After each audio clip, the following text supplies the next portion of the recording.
Bienvenue dans cette vidéo consacrée à la base de Freinet et à l'abscisse curviligne. Donc je considère la trajectoire d'un point M étudiée dans le référentiel R0. Donc il s'agit d'une courbe orientée ici. Je peux représenter le point M à un instant donné. Si je regarde au niveau du point M, la trajectoire peut être localement assimilée à une droite. Si je regarde à une approximation d'ordre supérieur, je pourrais approximer localement la trajectoire à un arc de cercle. Donc je représente ici en noir le cercle qui passe au mieux par tous les points de la trajectoire au point M qu'on appelle cercle osculateur. Donc à partir de cette direction tangente, je peux définir un vecteur unitaire dans la direction du vecteur vitesse. Donc le vecteur vitesse, je rappelle que le vecteur vitesse en chaque point de la trajectoire est tangent à la trajectoire. Le vecteur EN est donc le vecteur unitaire dans la direction de la vitesse, et donc collinaire à la vecteur vitesse.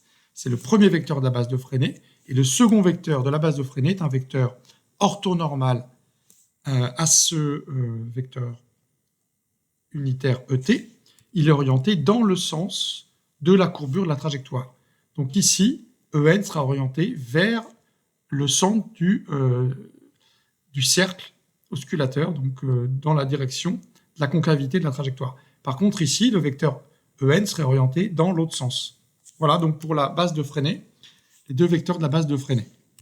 Alors, je peux maintenant utiliser une coordonnée scalaire unique pour repérer la position d'un point M sur la trajectoire à la date, à la date t. Donc cette coordonnée s'appelle abscisse curviligne. Pour la définir, il faut se donner un point origine, S, quelconque de cette trajectoire, de cette courbe. Et donc je vais compter sur la courbe, ici, la distance entre S et M, comme si je prenais un fil et je mesurais la longueur du fil entre S et M. Voilà pour la définition de l'abscisse curviligne. À partir de cette grandeur scalaire, je vais pouvoir exprimer le vecteur vitesse et le vecteur accélération.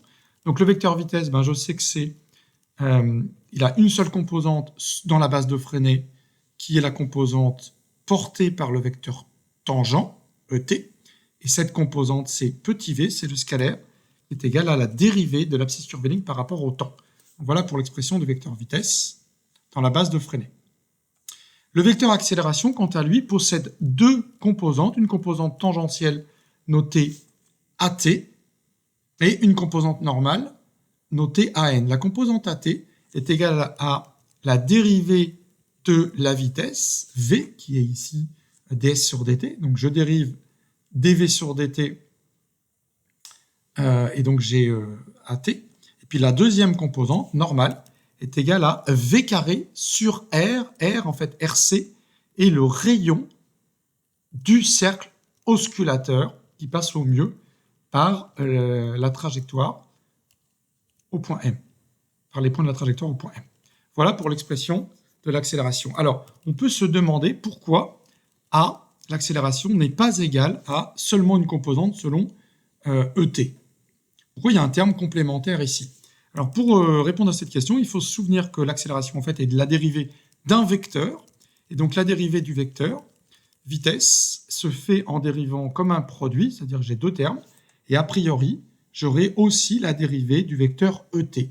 Parce que le vecteur ET, comme le vecteur EN, sont des vecteurs de la base de Freinet, qui est une base locale, c'est-à-dire qui dépend du point M où on se situe. Vous voyez que quand M va se déplacer selon la trajectoire, eh bien la direction ici du vecteur vitesse va changer, et donc ET va se mettre à varier, et donc à changer de direction, et donc c'est ce terme-là qui va apparaître. Et ce terme-là, si je regarde, c'est précisément le terme complémentaire qui est ici, donc que je peux identifier à V carré sur RC. Et si j'identifie à V carré sur RC, j'en déduis que DET sur DT par rapport à R0, c'est V sur RC porté par EN, parce que là j'ai V DET sur DT et V carré, donc le V se simplifie.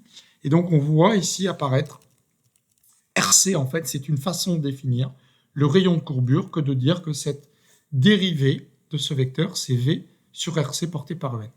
Donc c'est la façon dont on définit mathématiquement le rayon de courbure. On peut représenter le vecteur vitesse ici, le vecteur accélération, donc que j'ai représenté en vert.